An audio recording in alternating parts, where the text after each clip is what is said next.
Assalamualaikum warahmatullahi wabarakatuh. Alhamdulillah, pada kesempatan siang kali ini kita bisa bertemu kembali meskipun dalam jaringan. Mungkin anak sudah di rumah sudah jenuh karena adanya COVID-19 sehingga harus belajar dari rumah. Tapi semoga saja anak-anak semuanya bisa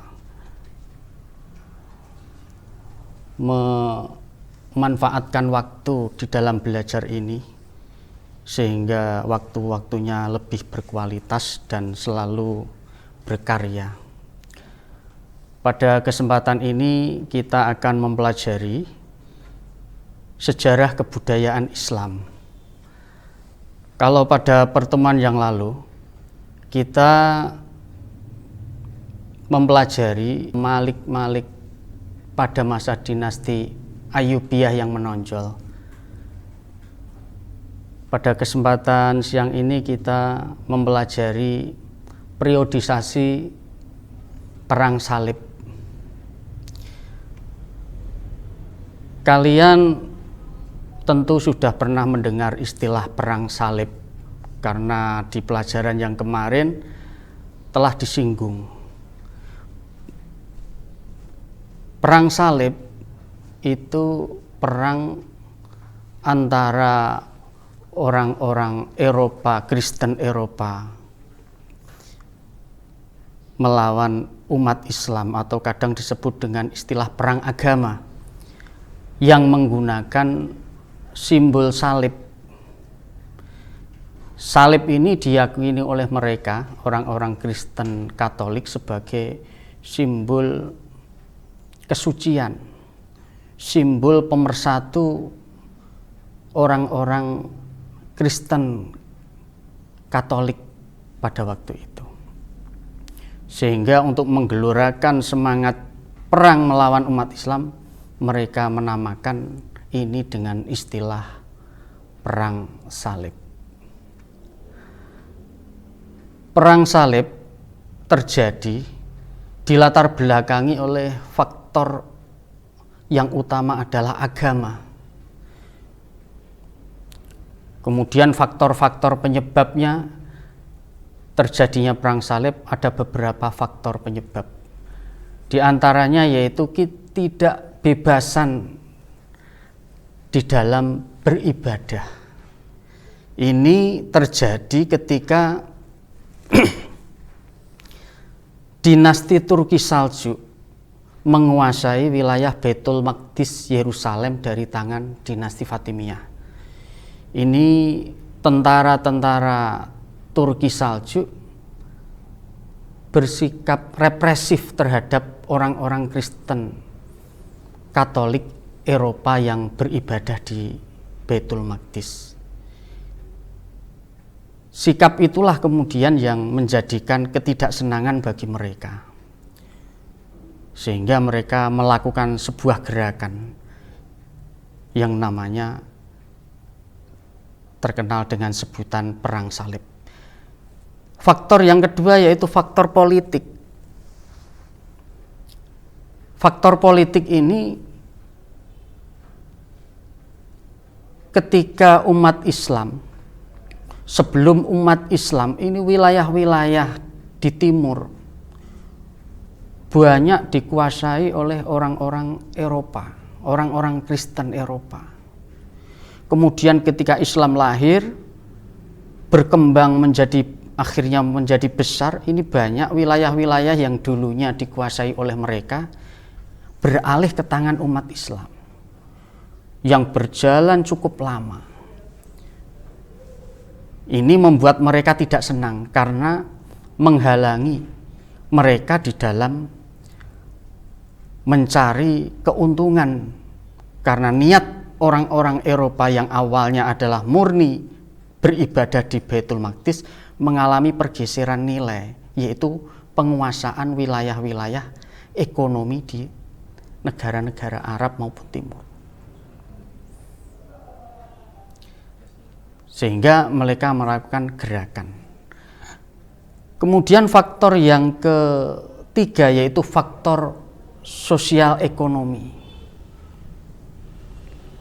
Jadi banyak orang pedagang-pedagang Kristen Eropa yang mencari wilayah baru untuk mencari rempah-rempah yang hasil dari rempah-rempah tersebut dijual, diolah untuk membiayai gereja maupun militer Eropa, maupun dalam bahasa yang lain yaitu untuk kemajuan negaranya. Karena tempat wilayah dagang yang mereka akan garap itu dikuasai oleh umat Islam, sehingga mereka tidak punya tempat, baik itu mencari rempah-rempah maupun menguasai pelabuhan dagang yang maju. Kemudian faktor yang kelima yaitu faktor kekuatan gereja atau kekuatan paus. Sampai-sampai terjadi pada waktu itu seorang pendeta Kristen Katolik dari Prancis yang bernama Peter Amin ini mendesak kepada Paus Urbanus II untuk mengumumkan perang secara besar-besaran atas nama Perang Suci. Kemudian Paus Urbanus mengiyakan atau menyetujui usulan dari Peter Amin tersebut, dan akhirnya terjadilah sampai penyebaran maklumat atau pengumuman yang dikirim ke berbagai gereja-gereja maupun dewan gereja yang ada, sampai mengunjungi kamp-kamp militer orang-orang Kristen. Yang pesan atau motivasi Paus adalah yang pertama, tentara yang gugur dalam perang salib seluruh dosa-dosanya akan diampuni. Ini yang membuat mereka semakin bersemangat untuk melaksanakan perang melawan umat Islam, tidak takut mati karena mendapat jaminan dosanya akan diampuni. Pesan Paus Urbanus II yang kedua adalah seluruh harta pahlawan perang salib akan dilindungi oleh gereja. Jadi tidak jatuh ke tangan orang lain, tetapi diamankan oleh pihak gereja. Yang ketiga, pesan Paus Urbanus II adalah bagi yang mati di medan perang melawan orang Islam, maka mereka dijamin masuk surga. Jadi dosa-dosanya diampuni, kemudian harta bendanya terlindungi, dan matinya mati syahid kalau di dalam Islam, atau dijamin masuk surga. Lah, himbauan, motivasi, pesan Paus Urbanus II ini mendapat sambutan yang luar biasa dari orang-orang Eropa, orang-orang Kristen Katolik Eropa. Sehingga sampai terkumpul 300.000 militer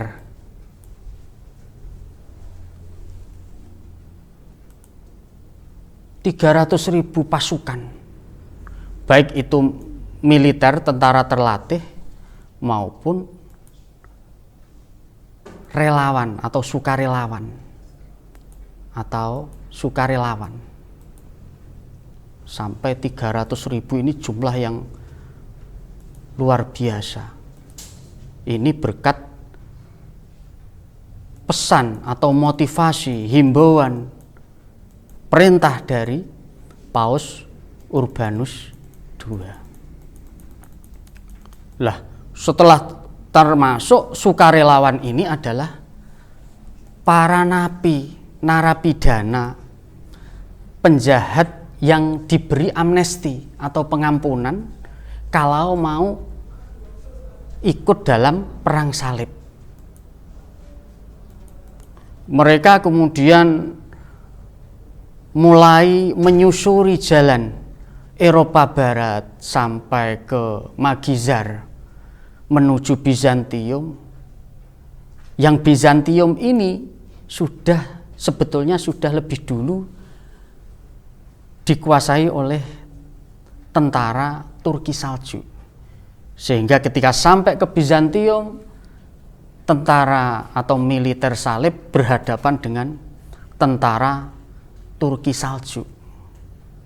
Terjadi perang yang sengit hingga akhirnya militer salib ini dapat dikalahkan, dapat dipukul mundur oleh militer Turki Saljuk.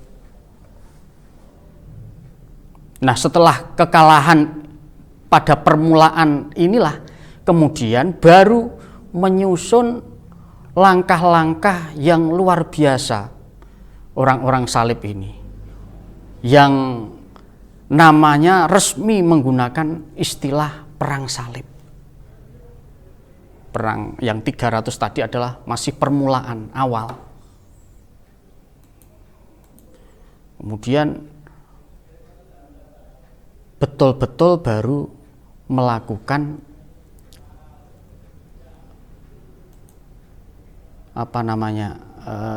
pengerahan massa yang lebih rapi, lebih terstruktur, sampai perang ini memakan waktu yang sangat panjang dalam sejarah, ratusan tahun, yaitu tepatnya pada tahun 1096 sampai 1270, kurang lebih 173 tahun ya, dari waktu 195 tahun.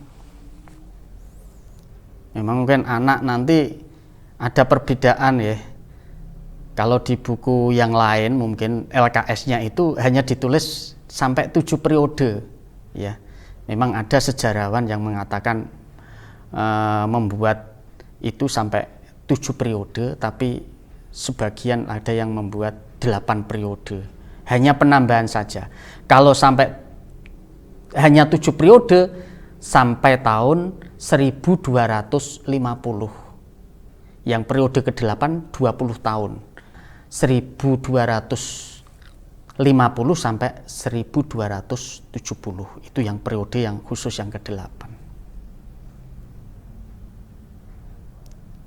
Ini untuk sebagai pembanding, karena mungkin anak membaca buku paket atau buku LKS maupun sumber-sumber yang lain. Tapi di sini saya berikan yang lebih lengkap, yaitu sampai 8 periode. Jadi tidak mengurangi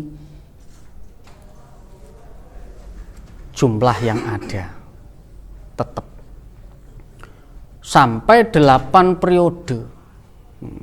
Nah, ini kemudian baru muncul adanya perang salib yang pertama, yaitu tahun 1096 sampai 1099 Masehi.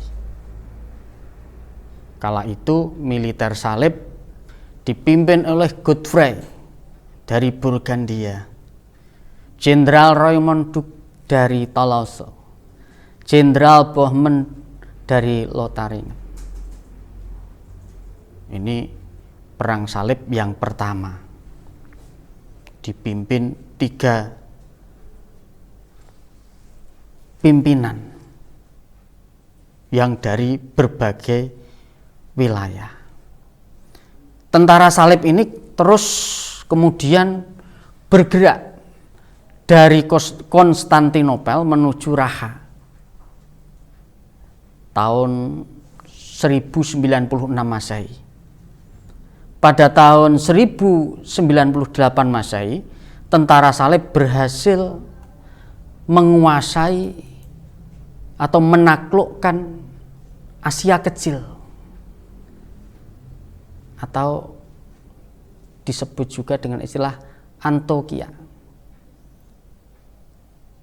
yang awalnya dikuasai oleh tentara Turki Saljuk. Kemudian dilanjutkan menuju ke Baitul Maqdis, berlanjut ke Baitul Maqdis.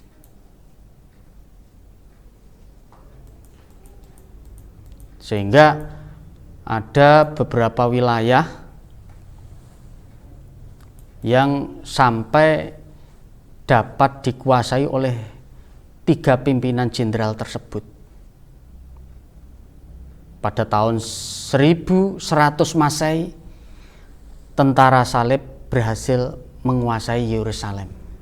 Kemudian Godfrey menyatakan dirinya sebagai raja di Baitul Maqdis dengan gelar pelindung Kristus. Kemudian Jenderal Raymond Duke menjadi raja di Tripoli dan Syam. Jenderal Bohemond menjadi raja di Antioquia. Hanya wilayah Damaskus dan Halab saja yang lolos dari serbuan tentara salib. Kehadiran mereka di sana, kehadiran tentara-tentara salib di wilayah-wilayah kekuasaan Islam awalnya adalah melindungi umat Islam maupun kelompok agama yang lain. Tapi dalam prakteknya kosong, karena terbukti banyak umat Islam yang dibunuh ketika selama kepemimpinan orang-orang salib itu di wilayah Palestina maupun yang lain. Sampai dalam catatan sejarah berjumlah 700.000 orang meninggal karena dibunuh. Nah, data inilah yang kemudian dalam kelanjutannya adalah yang membuat umat Islam bangkit untuk menghadapi orang-orang salib. Bangkit dan membangkitkan semangat umat Islam, yaitu Imaduddin Zangki dan putranya yang bernama Nuruddin Zangki.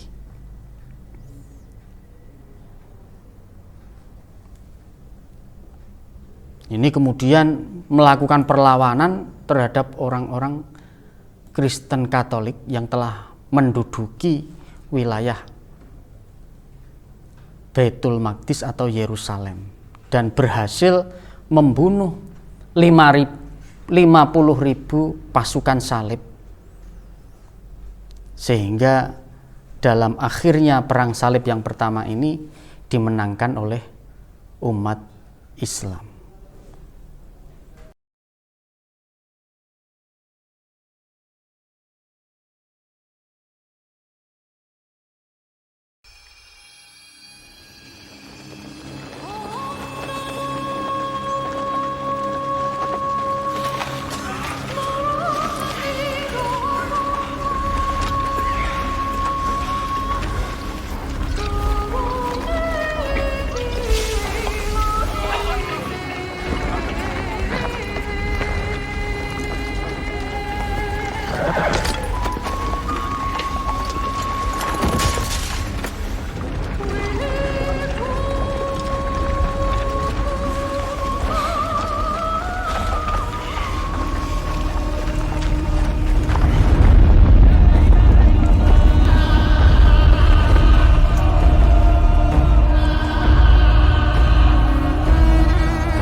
Demikian yang bisa saya sampaikan. Semoga ada barokah dan manfaatnya. Wassalamualaikum warahmatullahi wabarakatuh.